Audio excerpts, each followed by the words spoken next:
Partai Golongan Karya melakukan konferensi pers pada Jumat 22 Oktober 2021 di gedung DPP Partai Golkar Selipi, Jakarta Barat. Anggota DPR RI Partai Golkar Muhammad Misbahun menyampaikan terkait perkembangan ekonomi selama 2 tahun masa jabatan Jokowi Ma'ruf, serta peran Partai Golkar di dalamnya. Misbahun mengatakan dalam 2 tahun pemerintahan Jokowi banyak pukulan ekonomi yang menimpa Indonesia, terlebih diakibatkan oleh pandemi COVID-19.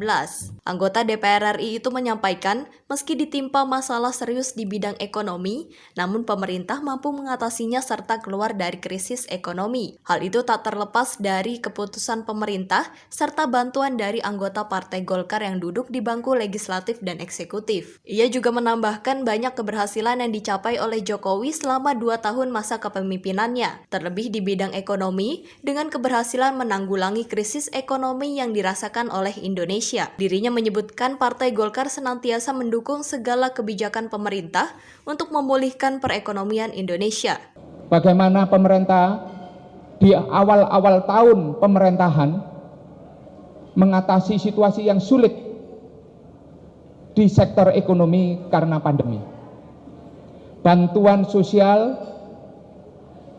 perlindungan sosial, bantuan terhadap UMKM kepada para pekerja yang terdampak akibat PHK, akibat social distancing dan PPKM pada saat itu, kemudian ada pembatasan buka dan sebagainya. Pemerintah melakukan upaya-upaya yang struktural dan afirmatif, baik itu dalam bentuk kebijakan maupun dalam bentuk anggaran.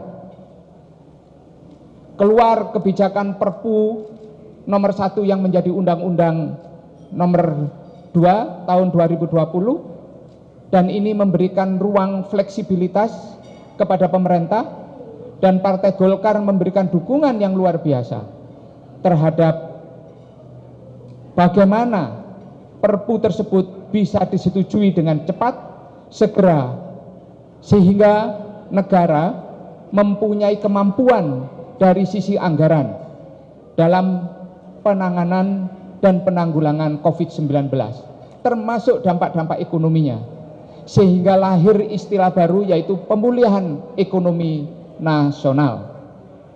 Dan kami Partai Golkar selalu memberikan dukungan bagaimana pemerintah keluar dari permasalahan ekonomi yang ada. Dari Jakarta, Alfian Dwi Putra, Dava Rizkyano melaporkan untuk Sinpo TV.